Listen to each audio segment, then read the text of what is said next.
A very good and very cold Friday to each and every one of you. Thank you so much for tuning into this daily Bible reading for this Friday. Today is December the 23rd. We're just a couple of days away from Christmas, and hopefully Santa will bring us all some higher temperatures and maybe a little less wind. But I do hope wherever you are today, if you're tuning into this daily Bible reading, hope that you're warm and safe and that you haven't had any issues from the cold. Hope you left the faucets maybe dripping a little bit last night to ensure that we didn't have any frozen or busted pipes or anything of that nature. God is good to us in all the ways in which he provides things for us. And certainly today, as we are experiencing this cold weather, we are mindful of how much he provides for us. Thanks for tuning in. Let me go and get the text of Ecclesiastes 5 up on the screen for us. Ecclesiastes chapter 5. Again, Ecclesiastes, it's not much as far as a real linear train of thought, just kind of jumps around from subject to subject and thought to from thought to thought. And today we're going to look at some focus on religiosity, how we should carry out our religion before God. And then there's going to be a section on wealth, or actually some on political power, and then wealth. And actually, it's going to carry through into chapter 6. Again, maybe a little bit of unfortunate chapter break, since there's a large section that talks about wealth, beginning in verse 10, going through chapter 6 and verse number 6.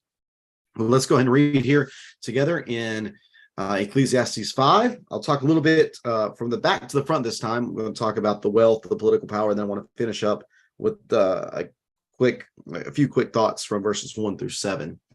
So reading here together in Ecclesiastes 5, beginning of verse number 1, guard your steps when you go to the house of God. Better to approach in obedience than to offer the sacrifice as fools do, for they ignorantly do wrong. Do not be hasty to speak, and do not be impulsive to make a speech before God. God is in heaven, and you are on earth, so let your words be few. Just as dreams accompany much labor, so also a fool's voice comes with many words. When you make a vow to God, don't delay fulfilling it, because he does not delight in fools. Fulfill what you vow. Better that you do not vow than that you do vow and not fulfill it. Do not let your mouth bring guilt on you, and do not say in the presence of the messenger that it was a mistake. Why should God be angry with your words and destroy the work of your hands? For many dreams bring futility, so do many words. Therefore, fear God.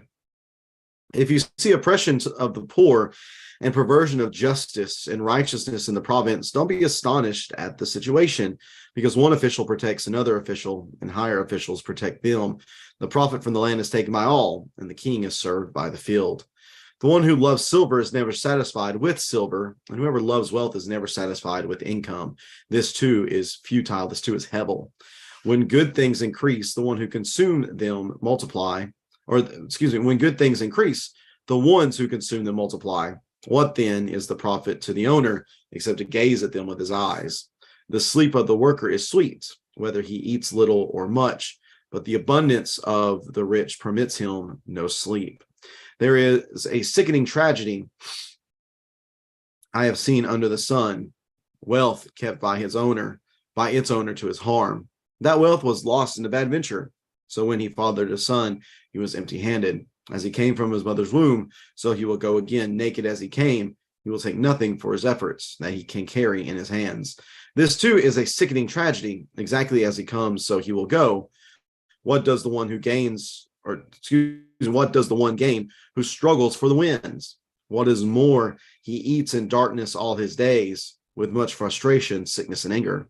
Here is what I have seen to be good. It is appropriate to eat, drink, and experience good in all the labor one does under the sun during the few days of his life God has given him, because that is his reward. Furthermore, everyone to whom God has given riches and wealth, he has also allowed him to enjoy them, take his reward, and rejoice in his days, and rejoice in his labor. This is a gift of God, for he does not often consider the days of his life, because God keeps him occupied with the joy of his heart. And that is Ecclesiastes 5. So let's start here in this section about wealth. My study Bible offers up a series of 7 reasons not to devote ourselves to getting rich. And I thought these were really good summation and good lessons to take away from this. Number one, don't seek to get rich because that is an endless quest. We noted that in Proverbs, didn't we? That rich people, or people who desire to be rich, they never actually get to the satisfactory wealth level. If they get to level 8, they want to get to level 9. They want to get to level 9. They want to get to level 10. If they get to level 10, they want to get to level 11, and so on and so forth. The one who loves silver is never satisfied with silver. Number 2, if you get rich, then guess what? Those who are your third and fourth cousins out of the woodwork, or your third and fourth cousins show up out of the woodwork and want your wealth. I hear these kind of stories all the time about professional athletes that make the big time. They get drafted, they get big signing bonus, and all of a sudden they've got cousins coming out of everywhere that want to hand out. Oh, your last name's James. My last name is James too. We must be cousins. We must be kin. Just know that expect that to be the case. Third, once you acquire much money, you cannot do anything with it but look at it. And that's really the truth. You can only spend so much money. And once you've done that, what are you going to do with the rest of it? Just going to sit there and do nothing. So you work so hard to achieve all this money, and then it's almost so much money that you can't hardly even spend it. Number 4, working people are not full of anxieties and they sleep well. Working people are not full of anxieties and they sleep well. Number 5, wealthy people live in a world of high stakes financial deals. That's what he talks about here. Then he gets into a particular venture, and the venture fails and he loses his money. 6, whenever you die, guess what? You don't get to take your money with you. Again, we've all heard this funny stories about, you've never seen a hearse with a U-Haul being pulled along behind it. And then finally, number 7, the quest for riches is hard and bitter, and days are spent in tedious and vexing work. Again, you just devote yourself entirely to that. Really, you don't get to enjoy life or anything else. And again, go back to verse 18. Here's what I've seen to be good. It is appropriate to eat, drink, and experience good in all the labor one does under the sun. So all of us have to work. We have to dedicate ourselves to something in order to support ourselves, in order to be a contributing member of society. Well, whenever you gain from that. Enjoy the goodness that God has blessed you with. I think this is the 3rd time we've seen it. We've seen this mentioned in chapter 2, chapter 3. We've seen it in chapter 5. We're also going to see it again in chapter 6. Again, it is good to enjoy the fruits of your labor. That is a blessing from God. So that's the 3rd section. The middle section here, verses 8 through 9, talk about political issues. I have a note here, and I don't think this is the perfect way to express this, because I don't want to make it seem as if something that God has given us, or like something that God has created in this world is an evil. But government is almost a necessary evil. What I mean by that is, it is necessary because it's better than anarchy. It's better than there being no justice at all. But it's an evil in the fact that people corrupt it, and that they take advantage of it, and that they wield it as power in order to abuse others. Again, if you see oppression of the poor and perversion of justice and righteousness in the prophets, don't be astonished. Don't be surprised by that. Why? Because government's run by people. People are evil. People are bad. People are selfish and seek their own well-being above others. People take power and they abuse it. So don't be shocked by this. And whereas in our government, there should be a checks and balances. There should be an accountability factor. Sometimes that's just not the case. Sometimes instead of holding other people accountable, they cover up for other people. We see that within this text as well. So just know that the preacher says that's part of life under the sun. Government, it's good. It's necessary because it's better than the alternative. But at the same time, it's not perfect in the way it is implemented and carried out. Wicked people are going to be wicked, whether they're in government or not in government. So that's verses 8 and 9. And then finally, verses 1 through 7. This is what I want to focus on here as we close out. This is talks about going to the house of the Lord. Guard your steps when you go to the house of the Lord. So I think we've entered into a context here where it's talking about religious practice, all right? It's better to approach in obedience than to offer the sacrifices fools do, for they ignorantly do wrong. Do not be hasty to speak. Do not be impulsive. to make your speech before God.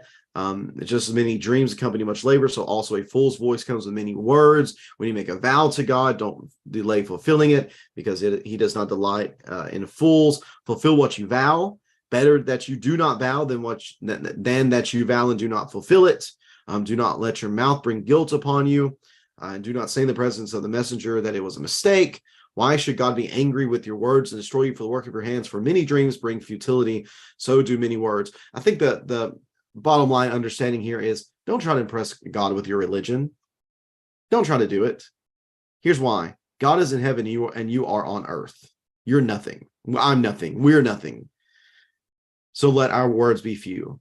We cannot impress God with our religious activities, with our religious effort, with our religious work. We are nothing in his sight. Well, the very best we can offer him is, as the prophet says, it's filthy rags.